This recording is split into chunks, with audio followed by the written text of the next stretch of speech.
नमस्कार दोस्तों। तो कैसे आप सब लोग। चार्टर एक्ट 1833 ब्रिटिश गवर्नमेंट का एक ऐसा एक्ट जिसने ब्रिटिश गवर्नमेंट की बहुत हेल्प की और जिसकी हेल्प से उसने इंडिया में अपना रूल किया।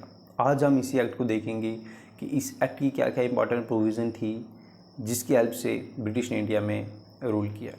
सबसे पहले मैं आपको बता दूं कि जिस तरह से हमने चार्टर एक्ट 1813 बारे में पढ़ा था कि ब्रिटिश गवर्नमेंट के कमर्शियल और उसके रेवेन्यू फंक्शन को पूरी तरह से अलग अलग कर दिया गया था।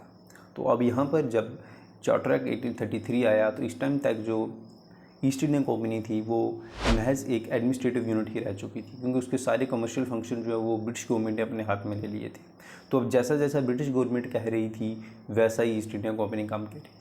लेकिन चार्टर एक्ट 1833 का सबसे इम्पॉर्टेंट जो काम था, सबसे बड़ी चेंज जो इसने लाई वो ये थी कि इससे पहले डेजिग्नेशन हुआ करती थी गवर्नर जनरल ऑफ बंगाल की। लेकिन चार्टर एक्ट 1833 के बाद इस डेजिग्नेशन को चेंज करते हुए इसको बना दिया गवर्नर जनरल ऑफ इंडिया। और लॉर्ड विलियम बेंटिक पहले ऐसे पर्सन थे जिनको गवर्नर जनरल ऑफ इंडिया दोस्तों बनाया गया 1833 में। और इसी चार्टर एक्ट के थ्रू पहली बार इंडिया के लॉज को कोडिफाई करने की कोशिश की गई और फाइनली एक लॉ कमीशन बनाई गई जिसके हेड थे लॉर्ड मैकूले। तो चार्टर एक्ट 1833 के कुछ इंपॉर्टेंट प्रोविज़न जो हैं वो हमने अभी डिस्कस किए। आज के लिए इतना ही।